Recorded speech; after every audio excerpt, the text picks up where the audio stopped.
We've been on this NewFronts journey together, so it's nice to see that we're on the other side of it and we had a successful event. I think we've talked about this a little bit. It was, it's been a pretty interesting 3 or 4 months. Interesting is probably an understatement. There's a phrase that came out of the conversations during the NewFronts called the crisis.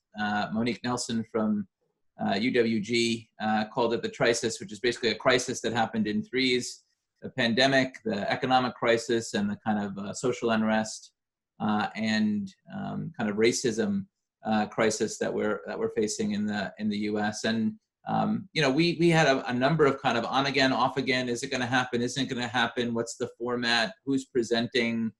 Right into the last minute. I mean, as you know, there was so much kind of social unrest that was happening right before the NewFronts. Folks wanted to make sure that they had a message that was resonant with the times in which we were operating. So it was a little bit of a nail biter that we pulled it off, but we were really successful. That we chose to move it back.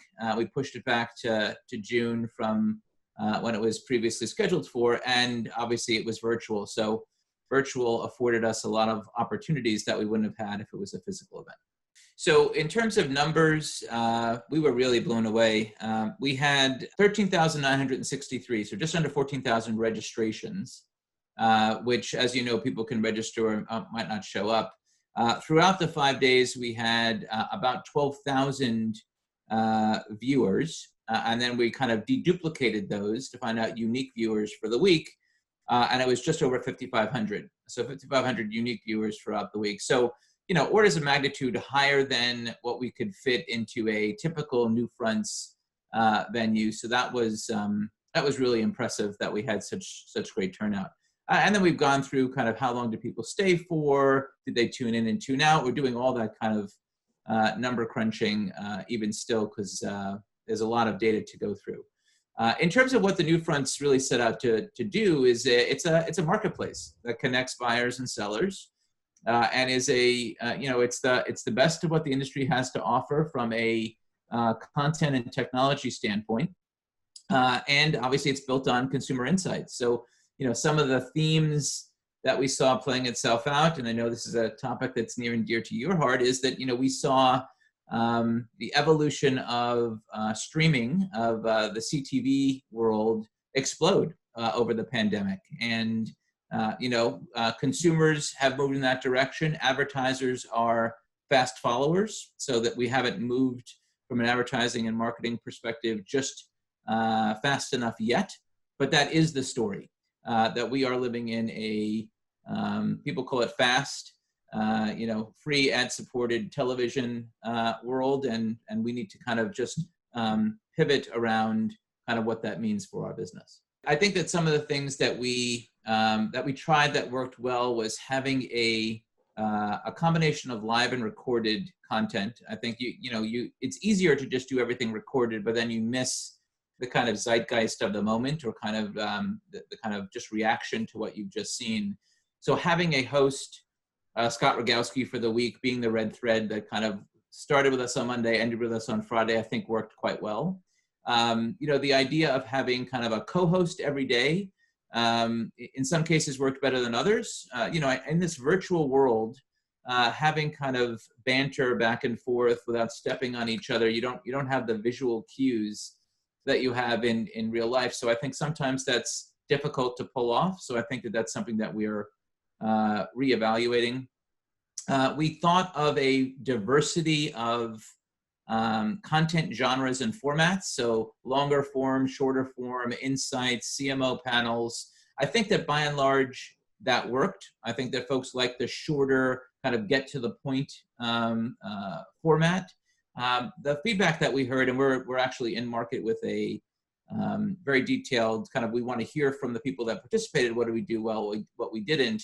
There was a lot of content, setting aside 4 hours from your day, and there wasn't a lot of breaks, and it was kind of very, very jam-packed. So we might want to think about how do we provide a little bit more breathing room in the schedule for folks to check some email, do some lunch. When you have a break that's like a 2 or 3 minute break for someone to eat lunch, that's obviously not very realistic. So those are other things that we're thinking about.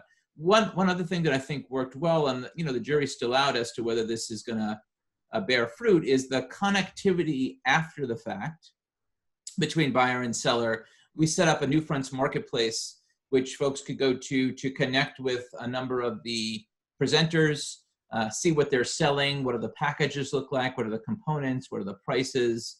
And we've had, I think, nearly 300 buyers that have gone into that marketplace, looked through all of that content, been back and forth with some of the sellers. So hopefully that will actually enable the people who presented to conduct some commerce. We want them to be able to sell to interested agencies and brands. So that's something that we'll be watching closely. We're at the moment we're planning our podcast upfront event, which is going to be in September. So we're trying to take a lot of the cues from what worked and what didn't work here and apply that to that marketplace as we put it together. So it's an exciting time for digital media, but it's also fraught with a lot of issues around consumer confidence and issues with buyers, some buyers who are standing by and some that are stepping in, and issues around privacy and Facebook and the election, and quite a lot of things going on. What are some of the big issues that are kind of in your sight that the IAB wants to sort of deal with over the next few months? Well, you named a couple of them, Andy, and there's definitely a lot of things that are going on, whether that is hate or misinformation or disinformation or inflammatory content. I think that's an area that we definitely are laser focused on. What does that mean for brand safety? What does that mean for brand suitability? Those are not new topics in the industry. How can we think about a way of comparing and contrasting all of the different players in the space in a transparent manner, so that the buying community, agencies and brands can see how we're doing? What's a potential code of conduct that folks could adhere to? So we're thinking through what that could potentially look like. There's obviously impending legislation that we're not, we don't think is actually going to happen in a material way until we have a new kind of White House, new Congress. But there's definitely things that are happening there that we're keeping our eyes on, which could be material. And we have things like the deprecation of third-party cookies. What happens when those identifiers go away?